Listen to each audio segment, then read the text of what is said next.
الحمد لله نحمده ونستعينه ونستغفره ونؤمن به ونتوكل عليه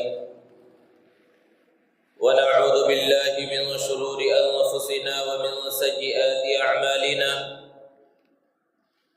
من يهده الله فلا مضل له ومن يضلله فلا هادي له ونشهد أن لا إله إلا الله وحده لا شريك له ونشهد أن سيدنا ومولانا محمدا عبده ورسوله صلى الله تعالى عليه وعلى آله وأصحابه وبارك وسلم تسليما كثيرا كثيرا أما بعد فأعوذ بالله من الشيطان الرجيم بسم الله الرحمن الرحيم يا أيها الذين آمنوا اتقوا الله حق تقاته ولا تموتن إلا وأنتم مسلمون صدق اللہ العظیم۔ معزز سامعین کرام، بزرگوں اور دوستوں، ابھی جو آیت کریمہ تلاوت کی گئی، اس آیت میں اللہ رب العزت نے ارشاد فرمایا کہ اے ایمان والو، اللہ سے ڈرو جیسا کہ اللہ سے ڈرنے کا حق ہے۔ اللہ سے ڈرنے کا حق کیا ہے؟ کہ جن چیزوں کا حکم اللہ رب العزت نے دیا ہے انہیں بجا لایا جائے، اور جن چیزوں سے اللہ رب العزت نے منع فرمایا ہے ان سے رکا جائے۔ اللہ رب العزت نے قرآن میں ارشاد فرمایا انما المؤمنون اخوة فاصلحوا بین اخویکم، کہ تمام مسلمان آپس میں بھائی بھائی ہیں، تو جس طرح ایک بھائی کا دوسرے بھائی کے اوپر حق ہوتا ہے، اسی طرح ایک مسلمان کا بھی دوسرے مسلمان پر حق ہے۔ اسلام نے بہت سارے حقوق تفصیل کے ساتھ بیان فرمائے ہیں، خاص طور پر انسانی حقوق بیان فرمائے، لیکن وہ لوگ جو مغربی تہذیب سے متاثر ہیں ان کا ہمیشہ یہ کہنا رہا ہے کہ اسلام نے حقوق کی پاسداری نہیں کی اور انسانیت کے حقوق صحیح انداز میں بیان نہیں کیے، عورتوں کے حقوق بیان نہیں کیے۔ اس طرح کی باتیں مختلف انداز میں، مختلف لب و لہجے میں، مختلف پلیٹ فارم سے ہمیشہ کی جاتی رہی ہیں، اور وہ اپنے آپ کو حقوق کا علم بردار سمجھتے ہیں، اور ان کا یہ کہنا ہے کہ انسانوں کو جو حقوق عطا ہوئے ہیں، انسانوں کو جو حقوق ملے ہیں وہ ہم نے دیے ہیں، وہ ہیومن رائٹس کے اپنے آپ کو محافظ سمجھتے ہیں۔ یہاں ایک سوال پیدا ہوتا ہے کہ مغربی تہذیب نے اور اہل مغرب نے، اہل یورپ نے جو انسانی حقوق متعین کیے ہیں تو کس بنیاد پر متعین کیے؟ تو اس کا جواب یہ ہوگا کہ انہوں نے اپنی عقلوں سے سوچ کر متعین کیا کہ فلاں انسانی حق ہے، فلاں انسانی حق ہے۔ اب یہاں پر پھر سوال ہوتا ہے کہ انسانوں کی عقلیں تو مختلف ہوتی ہیں، ہر انسان الگ الگ انداز میں سوچتا ہے، سب کے سوچنے کا انداز ایک نہیں ہوتا، اور پھر ہر زمانے کے لوگ الگ الگ انداز میں سوچتے ہیں۔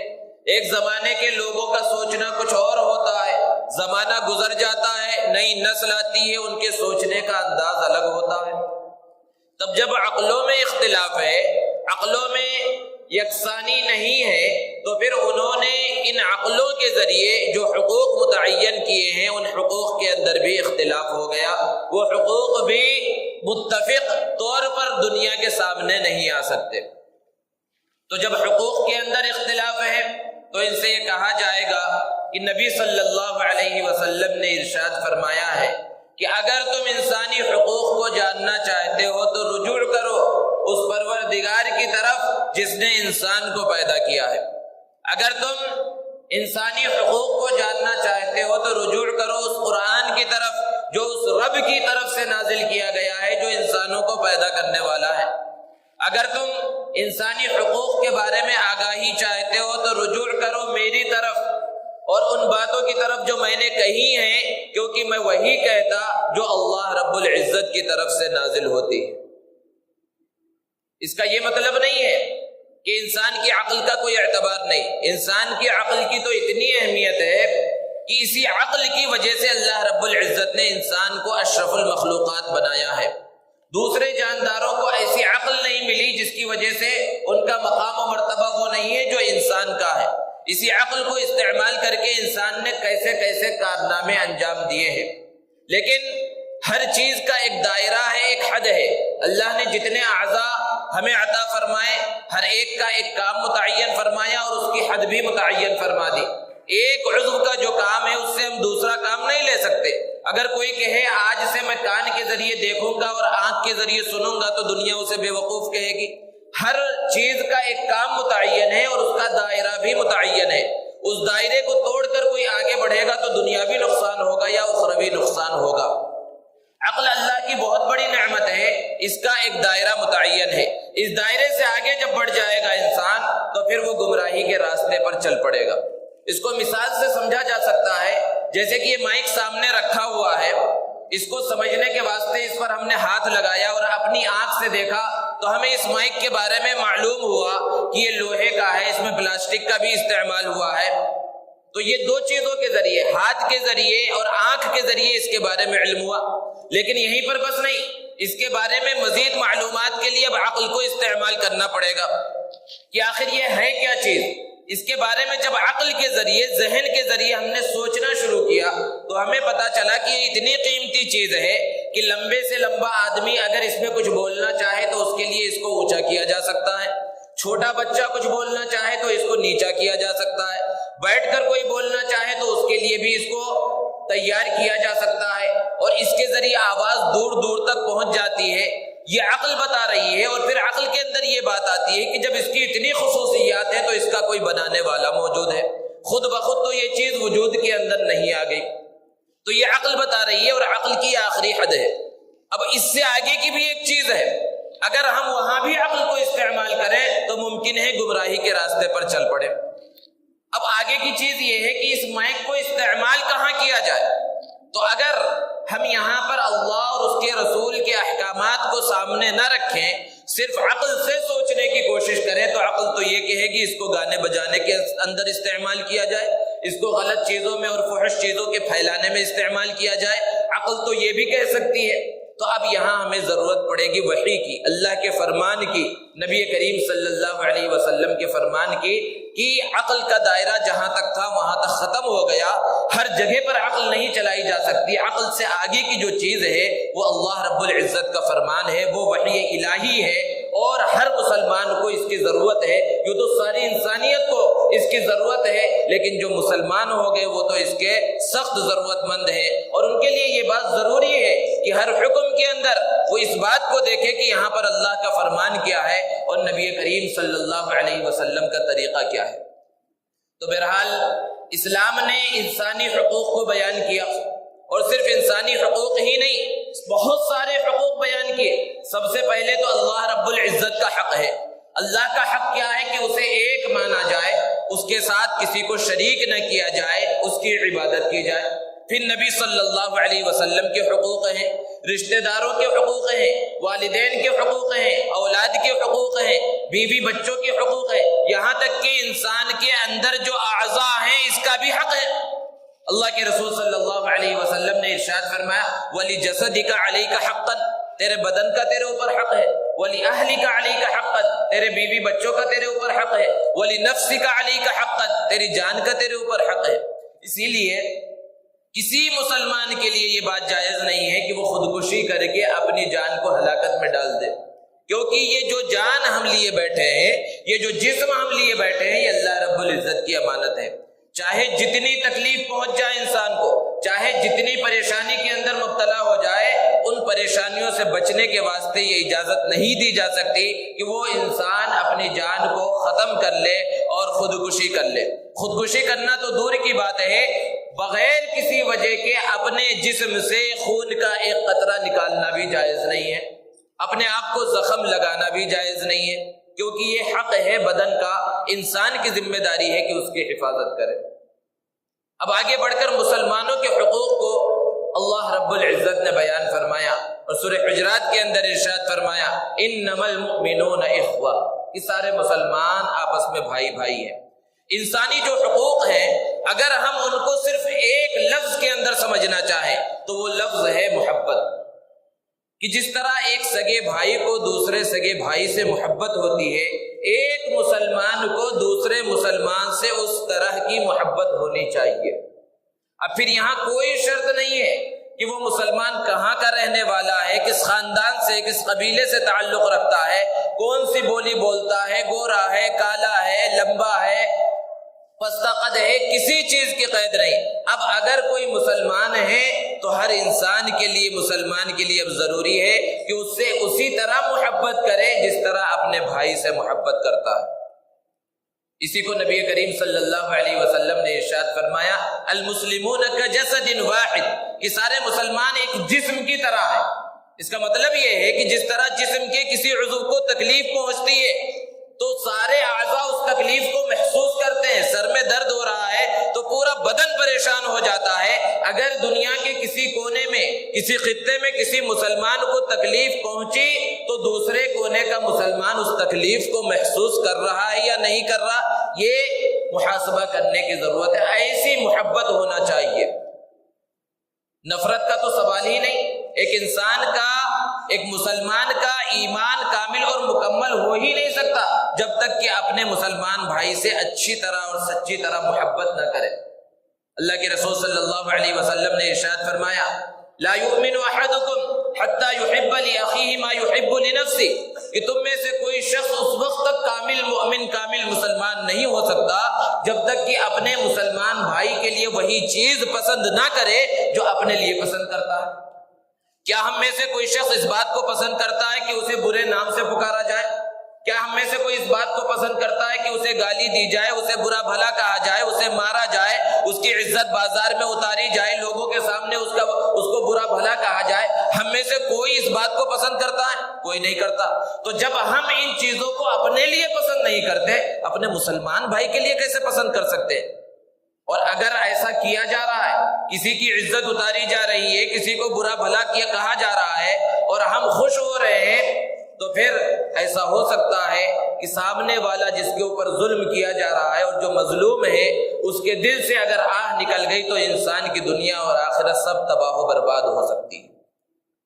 صحابہ سے اللہ کے رسول صلی اللہ علیہ وسلم نے ایک مرتبہ پوچھا اتدرون ما المفلس، کیا تم لوگ جانتے ہو مفلس کون ہے؟ صحابہ نے عرض کیا اللہ کے رسول ہاں، ہم تو مفلس اسے سمجھتے ہیں جس کے پاس روپیہ پیسہ نہ ہو، کھانے پینے کی چیزیں نہ ہو، گھر بار نہ ہو، وہ مفلس ہے۔ آپ صلی اللہ علیہ وسلم نے فرمایا نہیں، میری امت کا مفلس تو وہ ہے جو کل قیامت کے دن جب آئے تو اس کا نام اعمال نیکیوں سے بھرا ہوا ہو، نماز بھی ہو، روزہ بھی ہو، زکوٰۃ بھی ہو، حج بھی ہو، دیگر عبادتیں، نفلی صدقہ خیرات سب ہو، لیکن اس نے دنیا کے اندر کسی کو گالی دی ہوگی، کسی کو برا بھلا کہا ہوگا، کسی کا مال ہڑپ لیا ہوگا، کسی کو تکلیف پہنچائی ہوگی، تو اب اس شخص کا حال کیا ہوگا کہ وہاں پر وہ جن کو تکلیفیں اس نے پہنچائی تھی اور جن کے حقوق کو دنیا میں مان لیا تھا وہ مستحقین آتے جائیں گے اور اس کی نیکیاں لے کر جاتے رہیں گے، یہاں تک کہ ایک وقت وہ آئے گا کہ اس کی جتنی نیکیاں نام اعمال میں تھی سب ختم ہو جائیں گی اور لوگوں کے حقوق باقی رہیں گے، تو اب جو لوگ باقی رہیں گے ان کے گناہ اس کے اوپر ڈال دیے جائیں گے۔ دنیا سے گیا کس حال میں کہ نماز، روزہ، زکوٰۃ، حج وغیرہ سب کچھ ہے، عبادتیں ہیں، بظاہر دیندار ہے، لیکن حقوق العباد کے اندر ڈنڈی ماری ہے۔ حقوق العباد کا مسئلہ اتنا اہم ہے، جیسا کہ ابھی آپ نے سنا، اتنا اہم ہے کہ اگر اللہ رب العزت کے حق میں کچھ کمی اور کوتاہی رہ گئی، اللہ رب العزت کی ذات سے امید ہے اللہ تعالیٰ معاف فرما دیں گے، لیکن اگر بندوں کے حق میں کچھ کمی اور کوتاہی رہی، بندوں کے حقوق کو مار رکھا ہے، قیامت میں اس وقت تک معافی نہیں ملے گی جب تک بندہ معاف نہ کر دے۔ یہ اتنا خطرناک مسئلہ ہے۔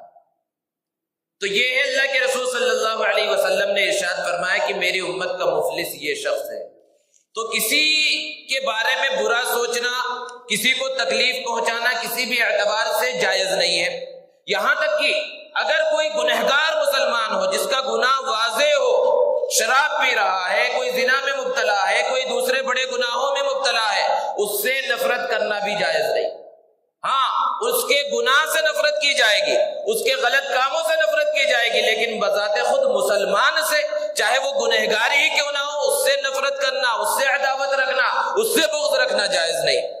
گنہگار مسلمان کا حال اور گنہگار مسلمان کی مثال قرآن مجید کے اس ورق کی طرح ہے جو ہماری غفلت کی وجہ سے کسی گندے نالی کے اندر گر گیا ہو.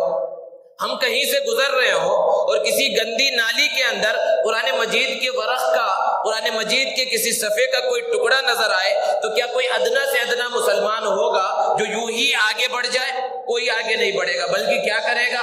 اس کو اٹھائے گا، اس کو صاف کرے گا، عطر اور خوشبو لگائے گا اور ایک اونچی جگہ کے اوپر اس کو رکھ دے گا اور یہ سوچے گا ہماری غفلت کی وجہ سے جو ہے یہ ہوا ہے. تو گنہگار مسلمانوں کی مثال بھی بالکل ایسے ہی ہے کہ ہماری غفلت کی وجہ سے وہ گناہوں میں ڈوبے ہوئے ہیں. ہم نے صحیح انداز میں ان تک جو ہے دین کی بات پہنچائی نہیں، اللہ کا فرمان پہنچایا نہیں، نبی کا فرمان پہنچایا نہیں، اس لیے وہ اس غلاظت میں، گناہوں کی غلاظت میں پڑے ہوئے ہیں. ہمارا کام تو یہ تھا کہ جس طرح قرآن مجید کے ورق کو ہم نے صاف کیا ہے اور اس کے مقام تک اسے پہنچایا، اس کو بھی گناہوں کی غلاظت سے نکالتے. تو یہ چیز ہے اصل. چاہے جیسا مسلمان ہو، اللہ رب العزت کے نزدیک اصل چیز یہ ہے کہ تقوی دیکھا جاتا ہے. قرآن مجید کے اندر اللہ رب العزت نے بیان فرمایا، یا ایھا الناس انا خلقناکم من ذکر وانثى وجعلناکم شعوبا وقبائل لتعارفوا، کہ لوگو ہم نے تمہیں ایک مرد اور ایک عورت سے پیدا کیا ہے.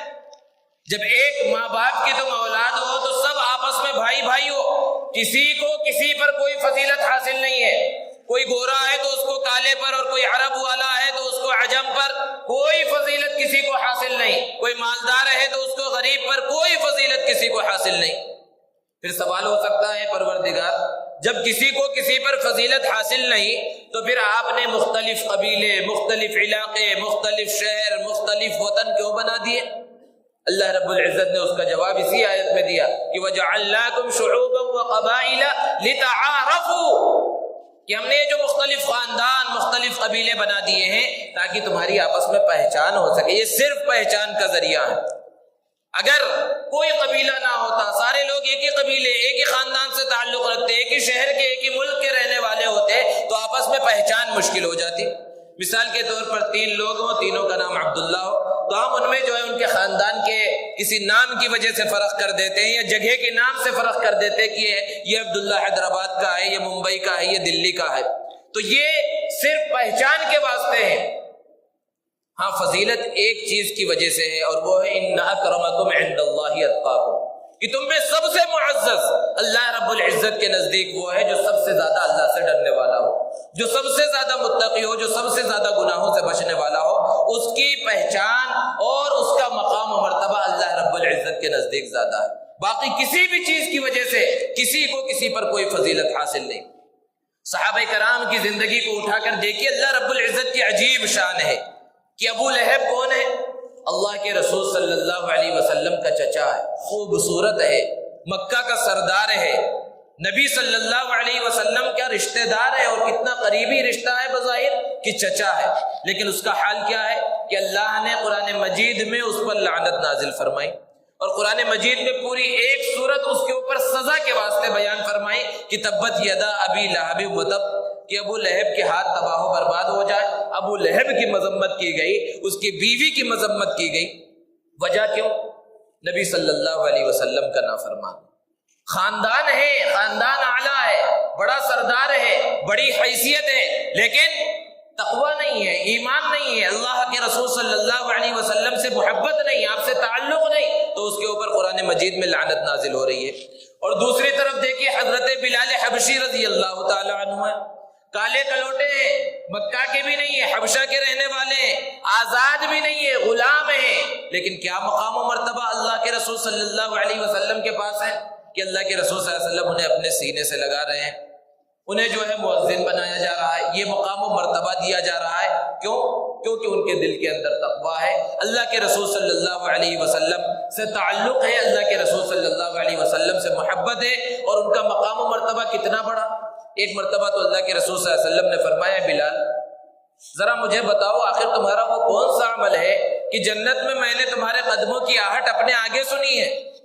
حضرت بلال رضی اللہ تعالیٰ عنہ نے ارشاد فرمایا اللہ کے رسول میرا تو کوئی خاص عمل نہیں ہے، لیکن جب بھی میں وضو کرتا ہوں تو وضو کرنے کے بعد 2 رکعت تحیۃ الوضو پڑھ لیتا ہوں، ممکن ہے اسی وجہ سے میرا یہ مقام و مرتبہ ہو۔ اللہ کے رسول صلی اللہ علیہ وسلم نے فرمایا ہاں اسی وجہ سے تمہارا یہ مقام و مرتبہ ہے۔ یہاں ذہن میں یہ بات آ سکتی ہے کہ حضرت بلال نبی سے آگے کیسے بڑھ گئے؟ نبی صلی اللہ علیہ وسلم کے آگے قدموں کی آواز کیسے آئی؟ نبی کے آگے تو کوئی نہیں بڑھ سکتا، اللہ رب العزت کے بعد سب سے بڑا مقام و مرتبہ نبی کریم صلی اللہ علیہ وسلم کا ہے۔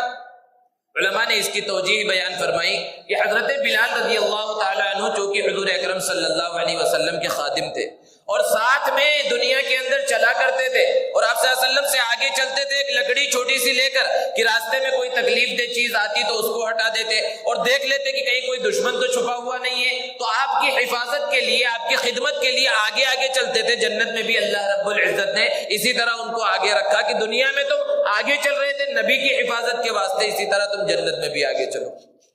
تو کہنے کا مقصد یہ ہے کہ حضرت بلال حبشی رضی اللہ تعالیٰ عنہ خاندان کے اعتبار سے کوئی بڑا مقام و مرتبہ نہیں، وطن کے اعتبار سے کوئی بڑا مقام و مرتبہ نہیں، آزاد بھی نہیں، لیکن بڑا مقام اللہ کے رسول صلی اللہ علیہ وسلم کے پاس مل رہا ہے، رہتی دنیا تک ان کا نام لیا جاتا رہے گا۔ آج جب ہم ان کا تذکرہ کرتے ہیں تو عقیدت کے ساتھ ان کا تذکرہ کرتے ہیں۔ حضرت صہیب رضی اللہ تعالیٰ عنہ روم سے تشریف لا رہے ہیں اور بڑا مقام پا رہے ہیں۔ عربوں کا حال یہ تھا کہ اپنے علاوہ جزیرۃ العرب سے باہر کے لوگوں کو عجم کہتے تھے، گونگے کہتے تھے، یعنی اپنے آپ کو سب سے بڑا سمجھتے تھے، لیکن یہ باہر سے آ رہے ہیں جو کہ اللہ کے رسول صلی اللہ علیہ وسلم کے پیغام کو قبول کیا تو مقام و مرتبہ بڑا ہو گیا ان کا۔ اسی طرح حضرت سلمان رضی اللہ تعالیٰ عنہ فارس سے تشریف لا رہے ہیں، غلام ہیں اللہ کے رسول صلی اللہ علیہ وسلم کے پاس، اتنا بڑا مقام و مرتبہ کہ ایک مرتبہ انصار اور مہاجرین کی آپس میں بحث ہو رہی ہے۔ انصار کہہ رہے ہیں کہ سلمان کا تعلق ہم سے ہے، اور مہاجرین کہہ رہے ہیں نہیں سلمان جو ہے مہاجرین میں سے۔ اللہ کے رسول صلی اللہ علیہ وسلم نے سنا تو اللہ کے رسول صلی اللہ علیہ وسلم نے فرمایا سلمان منا اہل البیت، سلمان تو ہمارے گھر والوں میں سے۔ یہ بڑا مقام و مرتبہ اگر دیکھا جائے تو خاندانی اعتبار سے کوئی بڑا مقام نہیں تھا، غلام تھے، ایک زمانے سے حق کی تلاش میں ادھر ادھر جو ہے چکر لگا رہے تھے، لیکن اللہ کے رسول صلی اللہ علیہ وسلم کے پیغام کو قبول کیا، ایمان ان کے دل کے اندر بیٹھا، تقوی ان کے دل کے اندر پیدا ہوا، تو پھر اسی کے مصداق ہو گئے ان اکرمکم عند اللہ اتقاکم۔ یہ اللہ کی بڑی شان ہے۔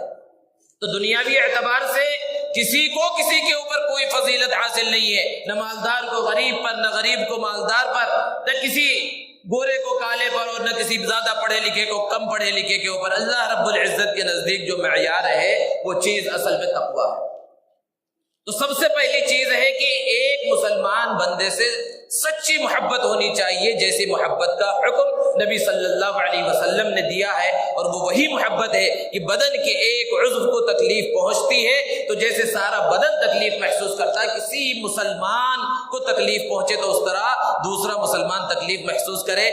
ہر انسان اپنا محاسبہ کرے، اللہ کے رسول صلی اللہ علیہ وسلم کے اس فرمان پر عمل ہے ہمارا؟ کہیں اس کے برعکس تو نہیں ہے کہ کسی غریب کی غربت کو دیکھ کر ہمارے چہرے کے اوپر ہنسی آ جائے، کسی معذور کے عذر کو دیکھ کر ہم مسکرا دیں، کسی مظلوم کے ظلم کو دیکھ کر، مظلوم پر جو ظلم ہو رہا ہے اس کو دیکھ کر ہمارے چہرے کے اوپر خوشی تو نہیں آ جا رہی؟ کہیں ایسا تو نہیں ہو رہا؟ اگر ایسا ہو رہا ہے تو پھر ہماری ہلاکت قریب ہے، کیونکہ مظلوموں کی جو آہ ہے وہ اللہ رب العزت بہت جلدی سنتے ہیں۔ تو سب سے پہلا حق ہے ایک مسلمان کا کہ اس سے محبت کی جائے، سچی پکی محبت، اور دوسرا حق ہے کہ مسلمان کی جان کی حفاظت کی جائے۔ مسلمان کی جان کی بہت عظمت ہے، بہت احترام ہے۔ نبی کریم صلی اللہ علیہ وسلم اپنا پہلا اور آخری حج کرنے کے واسطے مدینہ المنورہ سے مکہ المکرمہ تشریف لے گئے۔ 9 ذی الحجہ ہے، یوم عرفہ ہے۔ اللہ کے رسول صلی اللہ علیہ وسلم میدان عرفات کے اندر موجود ہے۔ تقریباً 1.5 لاکھ صحابہ کرام کا مجمع وہاں پر موجود ہے۔ اللہ کے رسول صلی اللہ علیہ وسلم نے ان سے سوال کیا، بتاؤ یہ کون سا مہینہ ہے، یہ کون سا دن ہے، یہ کون سا شہر ہے؟ صحابہ نے سمجھا یہ تو ہر ایک کو معلوم ہے کہ یہ مہینہ ذی الحجہ کا مہینہ ہے اور یہ دن عرفہ کا دن ہے اور یہ جگہ جو ہے مکہ المکرمہ ہے. شاید اللہ کے رسول صلی اللہ علیہ وسلم ان چیزوں کے نام بدلنا چاہتے ہیں، اس لیے صحابہ نے عرض کیا اللہ ورسولہ اعلم، اللہ اور اس کے رسول زیادہ جاننے والے ہیں. آپ صلی اللہ علیہ وسلم نے پھر سوالیہ انداز میں پوچھا کہ کیا یہ بلد حرام مکہ المکرمہ نہیں؟ کیا یہ ذی الحجہ کا محترم مہینہ نہیں ہے؟ کیا یہ یوم عرفہ جیسا قیمتی دن نہیں ہے؟ صحابہ نے کہا کیوں نہیں اللہ کے رسول؟ آپ صلی اللہ علیہ وسلم نے فرمایا الا، غور سے سن لو، ان اللہ حرم علیکم دماءکم واموالکم کحرمت یومکم ھذا وشہرکم ھذا وبلدکم ھذا. غور سے سن لو، اللہ رب العزت نے تمہارے جان اور تمہارے مال کو ایسے ہی محترم قرار دے دیا ہے جیسے کہ یہ مہینہ محترم ہے، یہ دن محترم ہے، یہ شہر محترم ہے. ذرا تصور کیجئے کتنا بڑا مقام و مرتبہ اللہ کے رسول صلی اللہ علیہ وسلم نے ایک مسلمان کی جان کو اور ایک مسلمان کے مال کو دیا ہے. اس سے آگے بڑھ کر اور ایک منظر اپنی نگاہوں میں لائیے. اللہ کے رسول صلی اللہ علیہ وسلم کعبۃ اللہ کے سامنے کھڑے ہوئے. وہ کعبہ جو دنیا کے کروڑوں مسلمانوں کی دلوں کی دھڑکن ہے، وہ کعبہ جس کا منہدم ہو جانا دنیا کے خاتمے کا اعلان ہوگا، وہ کعبہ جس کو نبی کریم صلی اللہ علیہ وسلم کے جد امجد حضرت ابراہیم علیہ السلام نے تعمیر کیا، جس سے اللہ کے رسول صلی اللہ علیہ وسلم کو بے انتہا محبت ہے. اس کعبہ کے سامنے کھڑے ہو کر نبی صلی اللہ علیہ وسلم نے کعبہ سے خطاب کرتے ہوئے کہا اے کعبہ، میں جانتا ہوں کہ تیری عظمت، تیری عزت، تیری حرمت بہت زیادہ ہے، لیکن ایک مسلمان کی جان کی، مسلمان کے خون کی عزت، عظمت اور حرمت تجھ سے بھی زیادہ. یہ مسلمان کی جان کی عزت ہے، مسلمان کی جان کا، مسلمان کی زندگی کا مقام ہے. تو مسلمان کا دوسرے مسلمان پر ایک حق یہ ہے کہ اس کے جان کی حفاظت کی جائے. اللہ رب العزت نے قرآن مجید میں بیان فرمایا وَمَن يَقْتُلْ مُؤْمِنًا مُتَعَمِّدًا، کہ جو کسی مسلمان کو جان بوجھ کر بغیر کسی وجہ کے قتل کر دے تو اس کا ٹھکانہ جہنم ہے، وہ ہمیشہ ہمیشہ کے واسطے جہنم کے اندر داخل کر دیا جائے گا. جو سزا کافروں کی بیان کی گئی ہے قاتلوں کی، وہ سزا اللہ رب العزت نے بیان فرمائی. اور ایک حدیث میں اللہ کے رسول صلی اللہ علیہ وسلم نے ارشاد فرمایا جو کسی مسلمان کی جان لینے کے اندر کسی بھی درجے میں شریک رہا ہو، جان لیا نہ ہو، بات چیت میں، مشورے میں، کسی بھی طرح کسی کی جان لینے کے اندر اگر شریک رہا تو قیامت کے دن اس حال میں اٹھایا جائے گا کہ اس کی پیشانی پر لکھا ہوگا ھذا آئس من رحمت اللہ، یہ اللہ کی رحمت سے مایوس شخص ہے. کیونکہ قرآن میں ہی اللہ نے قاتلوں پر لعنت فرمائی اور لعنت کا مطلب ہی اللہ کی رحمت سے جو ہے نا امید، اللہ کی رحمت سے دور ہونے والا. تو ایسی خطرناک سزا اللہ رب العزت نے قتل کی اور قتل میں کسی بھی درجے میں شریک ہونے والوں کی بیان فرمائی. تو مسلمان کی جان کی حفاظت یہ مسلمانوں کی ذمہ داری ہے، ہر ایک کی حفاظت. اور اس کے بعد تیسرا حق مسلمان کے مال کی حفاظت. مال کا کیا مقام و مرتبہ ہے؟ اللہ کے رسول صلی اللہ علیہ وسلم نے ارشاد فرمایا من اخذ شبرا من الارض، کہ اگر کوئی شخص کسی مسلمان کی، کسی شخص کی ایک بالشت زمین کو ہتھیا لے، بغیر پیسے دیے، بغیر حق کے اس کو قبضہ کر لے، تو قیامت کے دن 7 زمینوں کا طوق اس کے گردن کے اندر ڈالا جائے گا. کہ اتنا کمزور سا انسان چند کلو وزن نہیں اٹھا سکتا. اللہ کے رسول صلی اللہ علیہ وسلم نے بیان فرمایا ایک بالش زمین، باقی زیادہ جو ہے جو قبضہ کرے اور یوں ہی ہڑپ لے، غریبوں کا مال ہڑپ لے، اس کا کیا انجام ہوگا وہ اللہ رب العزت جاننے والے ہیں. اسی لیے ایک بادشاہ کا واقعہ کتابوں کے اندر لکھا ہوا ہے. حکم ابن عبد الرحمن ثالث، اس نے کسی علاقے میں اپنا محل بنوانے کا حکم دیا. اب اس کے وزراء عمرا نے ایک جگہ تلاش کی اور پوری جگہ کو خرید لیا گیا، الگ الگ لوگوں کی تھی، سب نے بیچ دیا. اسی میں ایک جو ہے بوڑھی عورت کا جھوپڑا بھی آتا تھا، اس سے بھی لوگوں نے کہا کہ اس کو بیچ دو، بادشاہ کا محل بننا ہے، لیکن اس نے جو ہے بیچنے سے انکار کر دیا. تو زبردستی اس کے جھوپڑے کو توڑ دیا گیا اور عالی شان محل وہاں تیار ہو گیا. زبردستی اس کی زمین پر قبضہ کر لیا گیا، بادشاہ کو پتہ بھی نہیں چلا، اس کے وزراء عمرا اور کارندوں نے یہ کام کر دیا. تو وہ عورت قاضی کے دربار میں گئی اور اپنا مقدمہ رکھا کہ یہاں کے بادشاہ نے میرے زمین پر قبضہ کر لیا ہے، میرے جھوپڑے پر قبضہ کر کے اپنا عالیشان محل بنا لیا ہے. چند دنوں میں اس محل کے افتتاح کا اعلان ہوا. بڑے بڑے لوگوں کو دعوت دی گئی، قاضی کو بھی دعوت دی گئی۔ تو اس قاضی نے اس عورت سے کہا کہ اسی مناسب موقع پر میں تمہارا فیصلہ کر دوں گا، ابھی انتظار کرو، ابھی موقع نہیں ہے فیصلے کا، حکمت ہر چیز میں ضروری ہوتی ہے۔ یہ قاضی بھی وہاں پر پہنچا اور بادشاہ اپنے محل کو دیکھ رہا ہے، سارے لوگ محل کی تعریف کر رہے ہیں۔ قاضی نے ایک عجیب بات کہی کہ حضرت مجھے ایک تھیلا یہاں کی مٹی بھرنے کی اجازت دیجیے۔ تو بادشاہ نے کہا کہ مٹی لے کر کیا کرو گے؟ خیر بھر لو۔ اب قاضی نے اپنے ہاتھ سے وہیں کی زمین کی جو ہے مٹی کو اپنے تھیلے کے اندر ڈالا، اور جب تھیلا بھر گیا تو قاضی نے کہا بادشاہ سے کہ تھوڑا اس کو اٹھانے میں مدد کیجیے۔ تو بادشاہ نے کہا کہ شاید یہ میرے ساتھ مذاق کر رہا ہے، ہاتھ لگانے کی کوشش کی، اور جب بادشاہ ہاتھ لگایا اور اس کو اٹھانے کی اس نے کوشش کی تو اس سے ہلی بھی نہیں، کیونکہ کافی مٹی تھی اور تھیلا بھرا ہوا تھا۔ تو بادشاہ نے کہا یہ تو مجھ سے نہیں اٹھ رہی ہے۔ تو ایسے موقع پر بالکل وہ موقع تھا کہ وہ بات کہی جائے۔ قاضی نے کہا کہ اچھا یہ چند کلو مٹی ہے جو آپ سے نہیں اٹھ رہی ہے، اور قیامت کے دن جب آپ اللہ کے دربار میں پیش ہوں گے اور یہ بوڑھی عورت جس کے جھوپڑے پر آپ نے قبضہ کر کے یہ عالیشان محل بنا لیا ہے، اور یہ بھی اللہ کے دربار میں اپنا مقدمہ دائر کرے گی، اور اللہ کے رسول صلی اللہ علیہ وسلم نے فرمایا ہے کہ ایک بالش زمین کے بدلے میں ساتوں زمین اور آسمان کا تمہیں طوق ڈالا جائے گا، تو تم کیسے اٹھا لو گے جو چند کلو یہاں کی مٹی نہیں اٹھا پا رہے ہو، اپنے محل کی اپنے علاقے کی مٹی نہیں اٹھا رہے ہو، تو اس کے بدلے میں جو ساتوں زمینوں کا طوق ڈالا جائے گا تو کیسے اٹھاؤ؟ اس بروقت بات کا حکم ابن عبد الرحمن ثالث پر بڑا اثر ہوا، اور اس نے بھی اسی افتتاحی مجلس میں یہ اعلان کر دیا کہ یہ پورا محل اس کے تمام لوازمات سمیت اس بوڑھی عورت کو دے دیا جائے، اس کے لیے ہدیہ۔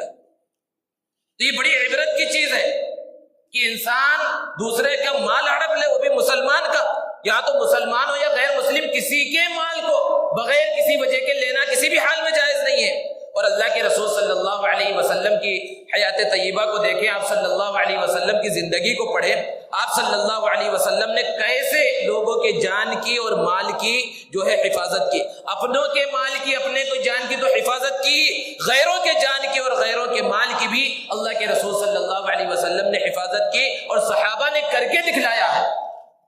حضرت عمر رضی اللہ تعالی عنہ کا دور خلافت ہے، مصر فلسطین وغیرہ کا علاقہ فتح ہوا، اور یہودیوں نے جو ہے صلح کر لی ہے اور جزیہ دینے پر راضی ہو گئے۔ حضرت عمر رضی اللہ تعالی عنہ نے ان کے جزیہ دینے کی وجہ سے یہ کہہ دیا کہ تمہارے جان کی اور تمہارے مال کی حفاظت اب ہماری ذمہ داری ہے، اور ایک فوج کا ایک بڑا حصہ وہاں متعین کر دیا صرف حفاظت کے واسطے، کیونکہ وہاں پر لڑائی تو ہونا نہیں ہے کیونکہ صلح ہو چکی ہے۔ اب مسلمانوں کی مختلف جگہوں پر جنگیں چل رہی ہے، اب کسی علاقے میں فوج کی ضرورت پڑ گئی کہ اب سخت ضرورت ہے فوج کی، اور دیگر صحابہ نے مشورہ دیا کہ یہاں پر فوج خالی بیٹھی ہوئی ہے، اس فوج کو بھی وہاں پر شامل کر دیا جائے۔ حضرت عمر رضی اللہ تعالی عنہ نے فرمایا ہم نے یہودیوں سے وعدہ کیا ہے کہ ان کے جان کی ان کے مال کی حفاظت کریں گے، اور یہ فوج حفاظت کر رہی ہے، ہم ایسے نہیں ہٹا سکتے۔ حضرت عمر رضی اللہ تعالی عنہ نے خود یہودیوں سے ملاقات کر کے اس سے بات چیت کر کے کہا کہ چونکہ ہم نے وعدہ کیا تھا تمہارے جان کی مال کی حفاظت کا، لیکن اب ہمیں اس فوج کی سخت ضرورت پڑ گئی ہے، اب اس وعدے سے ہم ہٹ رہے ہیں، اور جتنا جزیہ تم نے پہلے ہمیں دیا ہے وہ جزیہ بھی ہم تمہیں واپس کر رہے ہیں۔ حضرت عمر رضی اللہ تعالی عنہ نے ان یہودیوں نے جتنا پیسہ اب تک دیا تھا پورا واپس کر دیا اور فوج کو وہاں سے ہٹا لیا۔ حالانکہ چاہتے تو بادشاہ ہیں، حکومت ہے، کوئی پر نہیں مار سکتا، کوئی کچھ بول نہیں سکتا، ویسے ہی فوج ہٹا سکتے تھے، لیکن یہ مسلمانوں کی شان نہیں ہے، یہ اللہ کے رسول صلی اللہ علیہ وسلم کی تعلیمات نہیں ہے۔ غزوہ خیبر کا علاقہ بڑا مشہور ہے، یہودی بہت بڑی تعداد میں آباد تھے اور بہت مضبوط، بہت طاقتور تھے۔ حضرت علی رضی اللہ تعالی عنہ نے جس قلعے کو فتح کیا، بہت لمبے زمانے تک اس قلعے کا محاصرہ کیا گیا، گھیر کر رکھا مسلمانوں نے۔ ایک چرواہا وہاں یہودیوں کی بکریاں چرایا کرتا تھا، روز دیکھتا کہ آخر یہ کیسے لوگ ہیں، اتنے زمانے سے یہاں پر پڑے ہوئے ہیں اور اس قلعے کو اور اس پورے علاقے کو انہوں نے گھیر رکھا ہے، ان سے ملنا چاہیے۔ جا کر اس نے صحابہ سے ملاقات کی اور پوچھا آخر تم کون لوگ ہو، کہاں سے آئے ہو؟ تو صحابہ نے بتلایا، تو اس نے پوچھا تمہارے سردار کہاں ہیں، تمہارے سردار کون ہیں؟ تو ایک معمولی سا جھوپڑا جو بنا ہوا تھا جس میں اللہ کے رسول صلی اللہ علیہ وسلم کی قیام گاہ تھی اور جہاں آپ تشریف فرماتے اس کی جانب صحابہ نے اشارہ کیا کہ نبی صلی اللہ علیہ وسلم جو ہمارے سردار ہیں وہ یہیں پر موجود ہے۔ اب اس چرواہے کو جو کالا کلوٹا ہے اس کو تو یقین ہی نہیں آ رہا کہ اتنا بڑا بادشاہ جو اتنی بڑی فوج لے کر یہاں پر آ گیا ہے اس معمولی سی جھوپڑے کے اندر ہوگا۔ صحابہ نے کہا یہیں پر ہے۔ اب وہ چرواہا اللہ کے رسول صلی اللہ علیہ وسلم کی خدمت میں حاضر ہوا اور سیدھا سادہ سوال کیا، آپ کا مقصد کیا ہے، آپ کس چیز کی دعوت دے رہے ہیں؟ اللہ کے رسول صلی اللہ علیہ وسلم نے دین کا پیغام رکھا کہ بس اس بات کی دعوت ہے کہ ایک اللہ کی عبادت کرو اور مجھے نبی مان لو، اللہ نے مجھے نبی بنا کر بھیجا ہے۔ اس چرواہے نے پوچھا اگر میں اس بات کو قبول کر لوں مجھے کیا ملے گا؟ اللہ کے رسول صلی اللہ علیہ وسلم نے فرمایا تم ایمان قبول کر لو، ہم تمہیں اپنے سینے سے لگا لیں گے۔ اس چرواہے نے کہا کیوں مذاق کرتے ہیں، آج تک مجھے اپنے قبیلے والوں نے مجھے سینے سے نہیں لگایا، لوگ اس یہ بات کہہ کر کہ تمہارے بدن سے بدبو آتی ہے مجھے دور بھگا دیتے ہیں، اور آپ جو ہے مجھے اپنے سینے سے لگائیں گے، اپنے ساتھ بٹھائیں گے، اپنے ساتھ کھانا کھلائیں گے، کیوں مذاق کر رہے ہیں؟ اللہ کے رسول صلی اللہ علیہ وسلم نے فرمایا میں مذاق نہیں کر رہا ہوں۔ اس چرواہے نے وہیں پر کلمہ جو ہے پڑھ لیا، ایمان قبول کر لیا، اللہ کے رسول صلی اللہ علیہ وسلم نے سینے سے لگا لیا اور اپنے ساتھ بٹھا کر اسے کھانا کھلایا۔ اب اس نے پوچھا اللہ کے رسول اگلا حکم دیجئے، کیا حکم ہے؟ آپ صلی اللہ علیہ وسلم نے فرمایا کہ تم نے یہودیوں کی بکریاں لے رکھی، اس کو چرانے کے واسطے یہاں پر آئے ہو، سب سے پہلا کام تو یہ کرو کہ یہ بکریاں انہیں لے جا کر واپس کرو۔ وہ چرواہا پریشان ہو گیا کہ اللہ کے رسول یہ آپ کے دشمن ہیں، انہی لوگوں سے مقابلے کے لیے آپ تشریف لائے ہیں، ان کا مال ہے، اس کو کیوں واپس کر رہے ہیں؟ اللہ کے رسول صلی اللہ علیہ وسلم نے فرمایا کہ یہ واپس کرنا یہ تمہارے پاس امانت ہے۔ ذرا تصور کیجئے کہ اپنے دشمن کے مال کی حفاظت ہو رہی ہے، اپنے دشمن کے مال کو واپس کرنے کے لیے کہا جا رہا ہے، یہ صرف اور صرف اسلام کی تعلیمات میں آپ کو ملے گا۔ تو بہرحال وہ چرواہا گیا اور بکریاں واپس کر کے اللہ کے رسول صلی اللہ علیہ وسلم کے مجلس میں حاضر ہوا اور پوچھا اللہ کے رسول کو یہ حکم دیجئے۔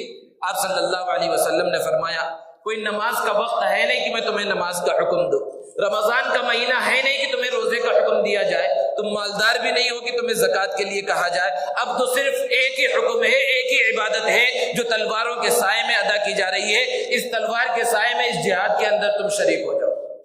اس نے پوچھا اللہ کے رسول اگر میں اس جہاد کے اندر شریک ہوا تو مجھے کیا ملے گا؟ اللہ کے رسول صلی اللہ علیہ وسلم نے ارشاد فرمایا کہ اگر تم اس کے اندر شہید ہو گئے تو اللہ رب العزت تمہارے چہرے کی سیاہی کو نورانیت سے بدل دے گا اور تمہیں جنت الفردوس کے اندر داخل فرمائے گا۔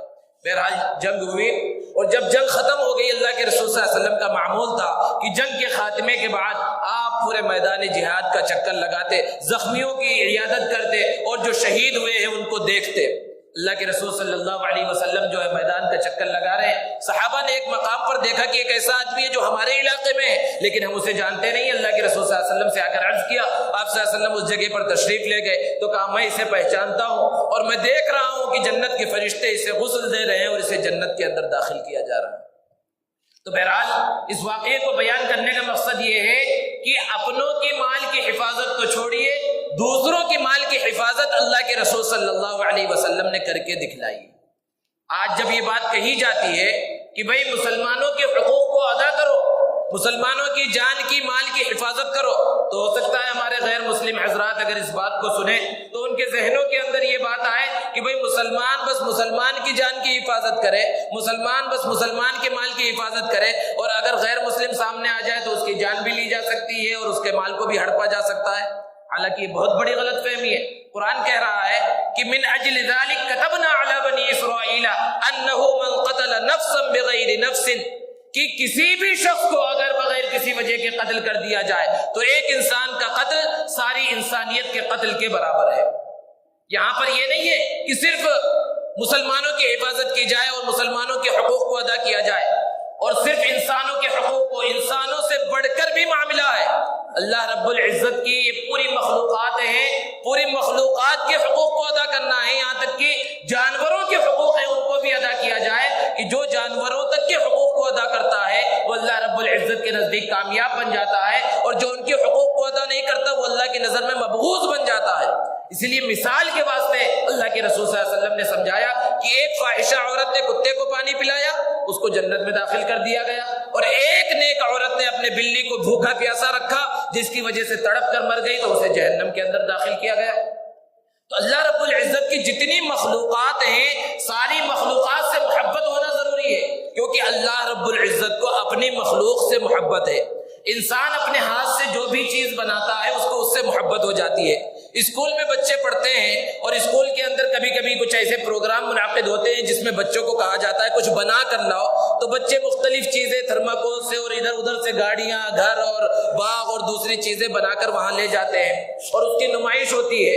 اور ٹیڑھے میڑھے الٹے سیدھے بچے بناتے ہیں، لیکن جو بچہ اس کو بناتا ہے اپنے ہاتھ سے، اس میں محنت کرتا ہے، بچے کو محبت ہو جاتی ہے اور اس کی تعریف کرتا ہے، سب کے سامنے بیان کرتا ہے کہ دیکھو میں نے اس کو بنایا ہے۔ اور یہ انسان کی صفت ہے، تجربہ کر کے دیکھ لے کہ انسان جو بھی چیز اپنے ہاتھ سے بناتا ہے اس کو اس سے محبت ہو جاتی ہے۔ اللہ رب العزت نے اس پوری کائنات کو، پوری مخلوقات کو اپنے ہاتھ سے بنایا ہے۔ اللہ رب العزت کو بھی اپنی مخلوقات سے محبت ہے، اور اللہ رب العزت کو جب اپنی مخلوقات سے محبت ہے تو پھر انسانوں کے لیے یہ لازم ہے کہ وہ اللہ رب العزت کی مخلوقات سے محبت کرے۔ حضرت نوح علیہ السلام کا زمانہ ہے۔ حضرت نوح علیہ السلام کے زمانے میں جب طوفان آیا، سیلاب آیا اور سارے کے سارے لوگ، ساری مخلوقات تباہ ہو گئی، صرف وہ لوگ اور وہ مخلوقات بچی جو کشتی کے اندر سوار تھی۔ جب کشتی سے اترے حضرت نوح علیہ السلام، اللہ رب العزت نے، بعض مفسرین نے اس واقعے کو بیان فرمایا کہ اللہ رب العزت نے حضرت نوح علیہ السلام سے کہا کہ نوح مٹی کے برتن بنانا شروع کرو۔ بڑا عجیب و غریب حکم تھا، لیکن اللہ کا حکم آ گیا۔ اب حضرت نوح علیہ السلام نے مٹی کے برتن بنانے شروع کیے اور جمع کرنا شروع کیا، بہت بڑی تعداد میں مٹی کے برتن بن گئے۔ پھر اس کے بعد اللہ نے حکم دیا کہ نوح ان مٹی کے برتنوں کو ایک ایک کر کے توڑ دو۔ حضرت نوح علیہ السلام بڑے پریشان ہوئے، لیکن کوئی سوال نہیں کیا کیونکہ اللہ کا حکم ہے، اور یہی ایک انسان کی اور ایک سچے مسلمان کی خاصیت ہے، بس اللہ کا حکم ہے، اس کو ماننا ہے، اس پر عمل کرنا ہے۔ حضرت نوح علیہ السلام نے بڑی محنت سے جو برتن بنائے تھے ایک ایک کر کے توڑا، لیکن دل کے اندر تکلیف ہے کہ اتنی محنت کی میں نے، جو ہے اس میں اپنی محنت لگائی، وقت لگایا، ان کو توڑنے کا حکم دیا جا رہا ہے۔ جب سب برتن ٹوٹ گئے، اللہ رب العزت نے کہا نوح تم نے اپنے ہاتھ سے جو ہے یہ مٹی کے برتن بنائے، یہ مٹی بھی میری، تم کو بنانے کی طاقت بھی میں نے دی، سب کچھ میں نے دیا، خالی تم نے اس کو بنایا اور اس سے تمہیں محبت ہو گئی، تم اس کو توڑنا نہیں چاہ رہے تھے، اور میں نے اپنے مخلوقات کو اپنے ہاتھوں سے بنایا، اس انسان کو میں نے بنایا ہے، اور تم نے کتنی آسانی سے دعا کر دی، رب لا تذر علی الارض من الکافرین دیارا، یہ میرے پروردگار کافروں میں سے کسی کو زمین پر زندہ نہ چھوڑنا۔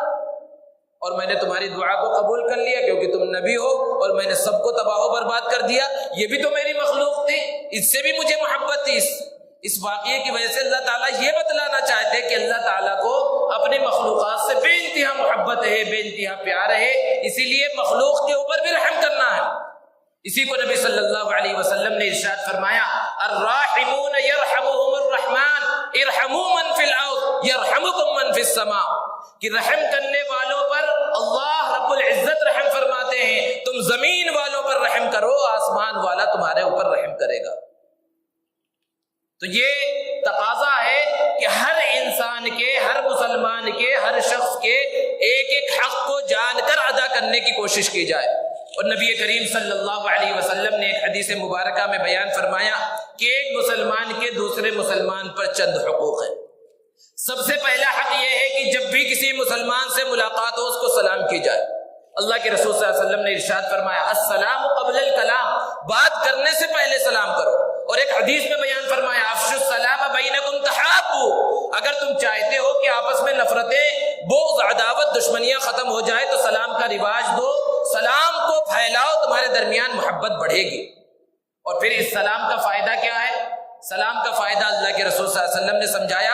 اللہ کے رسول صلی اللہ علیہ وسلم کی مجلس لگی ہوئی، ایک صحابی تشریف لائے اور کہا السلام علیکم، آپ نے کہا 10، 10، پھر اس کے بعد وہ بیٹھ گئے، پھر ایک دوسرے صاحب تشریف لائے، انہوں نے کہا السلام علیکم ورحمۃ اللہ، آپ صلی اللہ علیہ وسلم نے فرمایا 20 یعنی 20، پھر اس کے بعد ایک تیسرے صاحب تشریف لائے، انہوں نے کہا السلام علیکم ورحمۃ اللہ وبرکاتہ، آپ نے کہا 30 یعنی 30۔ صحابہ نے پوچھا اللہ کے رسول یہ آپ نے کیا فرمایا، 10، 20، 30، آگے پیچھے کوئی بات نہیں بیان فرمائی، اس کا مطلب کیا ہے؟ آپ صلی اللہ علیہ وسلم نے ارشاد فرمایا جو سب سے پہلے آئے تھے انہوں نے صرف السلام علیکم کہا تھا، انہیں 10 نیکیاں ملی، اور جنہوں نے السلام علیکم ورحمۃ اللہ کہا انہیں 20 نیکیاں ملی، اور جنہوں نے السلام علیکم ورحمۃ اللہ وبرکاتہ کہا انہیں 30 نیکیاں ملی۔ قرآن مجید میں سلام کے آداب کو بیان کیا گیا، وَإِذَا حُيِّيتُم بِتَحِيَّةٍ فَحَيُّوا بِأَحْسَنَ مِنْهَا أَوْ رُدُّوهَا، کہ جب تم سے سلام کی جائے تو جتنا سلام کیا گیا اس سے اچھا سلام کا جواب دو، یا کم سے کم اتنا تو لوٹا دو۔ کسی نے السلام علیکم کہا تو السلام علیکم ورحمۃ اللہ یا السلام علیکم ورحمۃ اللہ وبرکاتہ کہنا چاہیے۔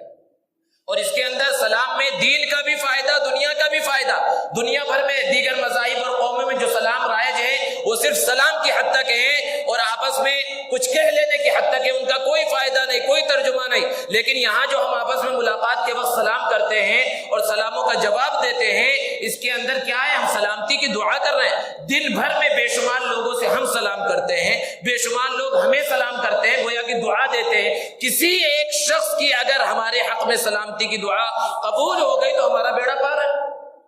لیکن سچے دل سے سلام کرنا چاہیے. اور نبی کریم صلی اللہ علیہ وسلم نے ارشاد فرمایا قیامت کی نشانیوں میں سے یہ ہے کہ صرف پہچان والوں کو سلام کیا جائے گا. اور آج وہ زمانہ آ گیا ہے کہ مسلمان ہے، مسلمان کو سلام نہیں کر رہا. ہاں پہچان ہے تو سلام کی جا رہا ہے. پہچان ہو یا نہ ہو، اگر کسی کے بارے میں معلوم ہے کہ یہ مسلمان ہے تو اسے سلام کرنا چاہیے. اب آج کے زمانے میں ایک تو یہ ہے کہ سامنے ملاقات ہو تو سلام کی جائے، لیکن ملاقات کا اور ایک طریقہ بھی رائج ہے کہ عام طور پر بات چیت ہو رہی ہے، موبائل پر فون پر بات چیت ہو رہی ہے اور وہاں پر بھی سلام کو رواج دیا جائے کہ اگر ہمیں معلوم ہے کہ یہ جس کا فون آ رہا ہے، جس کو ہم فون کر رہے ہیں مسلمان ہے، تو اپنی بات چیت اور دوسری بات چیت سے پہلے سلام کیا جائے. السلام علیکم ورحمۃ اللہ وبرکاتہ. اس کا دین کا بھی فائدہ اور دنیا کا بھی فائدہ ہے. اللہ کے رسول صلی اللہ علیہ وسلم کی مجلس میں یہودی آیا کرتے تھے، منافقین تو آتے ہی تھے، اور آپ صلی اللہ علیہ وسلم سے منہ پھرا کر سلام کرتے تھے اور السلام کے بجائے السلام علیکم کہتے تھے. جیسے کہ آج کل بھی یعنی صاف انداز میں سلام کیا ہی نہیں جاتا، بس سیدھ کی آواز بس اس انداز میں جو ہے سلام کیا جا رہا ہے، تو یہ سلامتی کی دعا کے بجائے بد دعا بن جاتی ہے. حضرت عائشہ صدیقہ رضی اللہ تعالی عنہا نے سنا تو اللہ کے رسول صلی اللہ علیہ وسلم کے سامنے عرض کیا، اللہ کے رسول یہ یہودی آپ کے پاس آتے ہیں اور آپ کو سلامتی کی دعا کے بجائے یہ تو موت کی بد دعا دیتے ہیں اور السلام علیکم کہتے ہیں، آپ انہیں کچھ کہتے کیوں نہیں؟ آپ صلی اللہ علیہ وسلم نے کہا عائشہ کیا تم نے میرا جواب نہیں سنا؟ میں بھی انہیں کہہ دیتا وعلیکم، یعنی جو تم نے مجھے کہا وہی میں تمہیں کہہ رہا ہوں. تمہاری بد دعا مجھے نہیں لگ سکتی اور میری بد دعا ضرور تمہیں لگے گی. تو سلام کے اندر اگر الفاظ تھوڑے سے بدل جائیں، معنی بدل جاتا ہے اور سلامتی ملنے کے بجائے انسان بد دعاؤں کا مستحق بن جاتا ہے. اس لیے سلام سب کو کیا جائے، صاف اور صحیح انداز میں کیا جائے، معاشرے کے اندر، گھر کے اندر، ہر جگہ پر سلام کو رواج دیا جائے. یہ اسلام کا حق ہے، مسلمانوں کا حق ہے، اسلام کی تعلیمات میں سے. دوسرا حق بیان کیا کہ جب کسی مسلمان کو چھینک آئے تو تم اس کی چھینک کا جواب دو. چھینک کا جواب کیا ہے کہ یرحمک اللہ کہا جائے، لیکن یہ اس وقت ہے جبکہ چھینکنے والے نے الحمدللہ کہا ہو. تو الحمدللہ اگر کسی چھینکنے والے نے کہہ دیا تو اب جواب دینا یرحمک اللہ کہنا واجب ہو جاتا ہے. اور تیسرا حق بیان فرمایا کہ اگر کوئی مسلمان تمہیں دعوت دے، تمہیں دعوت پر بلائے تو تم اس کی دعوت کو قبول کرو. ایک مسلمان کا یہ بھی حق ہے، دعوت قبول کرنا بذات خود اللہ کے رسول صلی اللہ علیہ وسلم کی سنت ہے اور ایک مسلمان کا حق ہے. لیکن اس کے اندر شرط ہے کہ ایسی دعوت ہو جس کے اندر حرام کا ارتکاب نہ کیا جا رہا ہو، ناچ گانا اور مخلوط محفلیں اور یہ الا فلاں یہ سب چیزیں اگر ہو رہی ہیں تو ایسی دعوتوں سے احتراز کرنا اور بچنا ضروری ہے. اس کے بعد اور ایک حق بیان کیا کہ اگر کوئی مسلمان تم سے مدد طلب کرے تو تم اس کی مدد کرو. کسی مسلمان کی مدد کرنا، کسی مسلمان کے کام آنا بہت بڑا ثواب ہے، بہت بڑی عبادت ہے. حضرت عبیداللہ ابن عباس رضی اللہ تعالی عنہ مسجد نبوی میں تشریف فرمائے.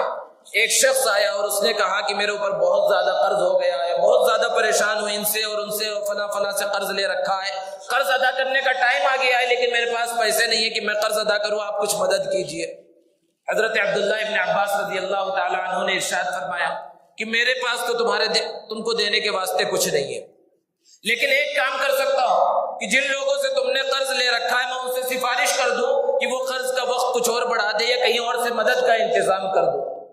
تو اس شخص نے کہا جیسی آپ کی مرضی، کچھ بھی آپ کر دیں. تو یہ کہہ کر حضرت عبیداللہ ابن عباس رضی اللہ تعالیٰ عنہ فوراً ہی کھڑے ہو گئے اور مسجد سے نکل گئے. اس شخص نے جو ہے اچانک چونک کر کہا کہ حضرت آپ اپنا اعتکاف بھول گئے، آپ مسجد میں اعتکاف کی حالت میں تھے اور اعتکاف کی حالت سے آپ مسجد سے باہر نکل گئے. حضرت عبیداللہ ابن عباس رضی اللہ تعالیٰ عنہ نے ارشاد فرمایا نہیں، میں اپنے اعتکاف کو بھولا نہیں ہوں. اور پھر اللہ کے رسول صلی اللہ علیہ وسلم کے روضے اطہر کی جانب اشارہ کر کے فرمایا کہ ابھی زمانہ زیادہ نہیں گزرا.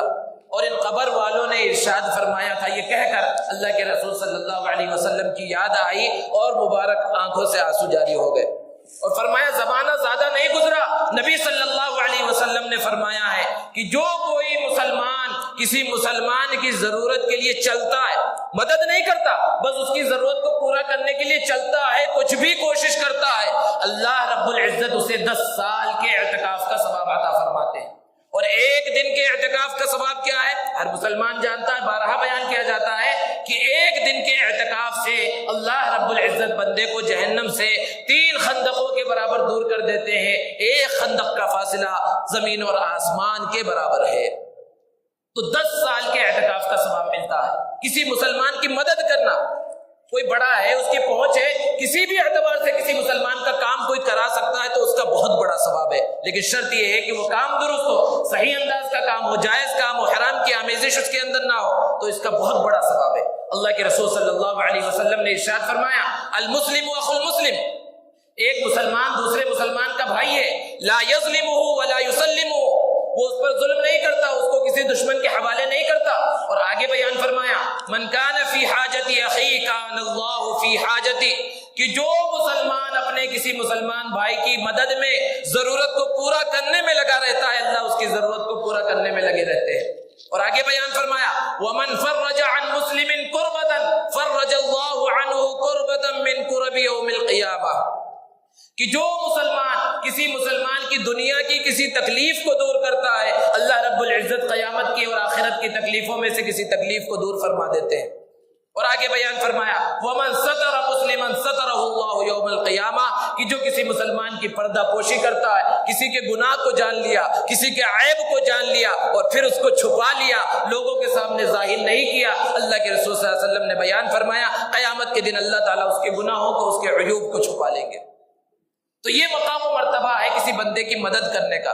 اللہ کے رسول صلی اللہ علیہ وسلم نے بیان فرمایا کہ جب قیامت قائم ہوگی، ایک شخص کے بارے میں اللہ رب العزت فرشتوں کو حکم دیں گے کہ ذرا اس کا نام اعمال چیک کرو، کیا لے کر آیا ہے۔ اللہ تعالیٰ سب کچھ جانتے ہیں، لیکن پھر بھی پوچھیں گے۔ فرشتے کہیں گے، پروردگار اس کے نام اعمال میں کچھ بھی نہیں ہے، نہ نماز ہے، روزہ ہے، کچھ نہیں ہے، سارا نام اعمال خالی ہے۔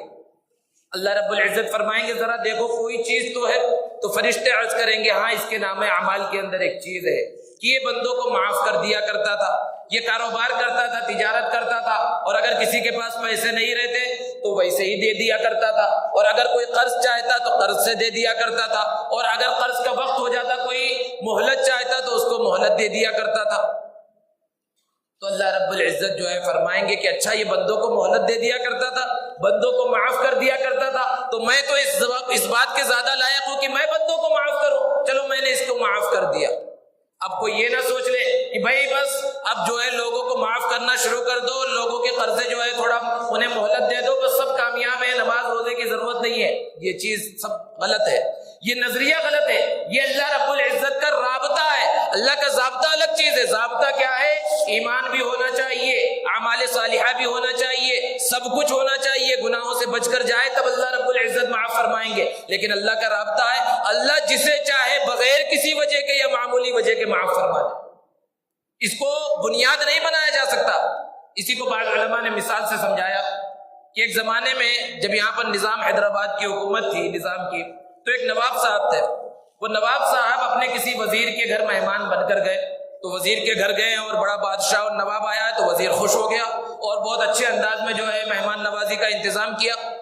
وزیر کا جو بیٹا تھا وہ بہت تیز، وہ بہت شرارتی تھا۔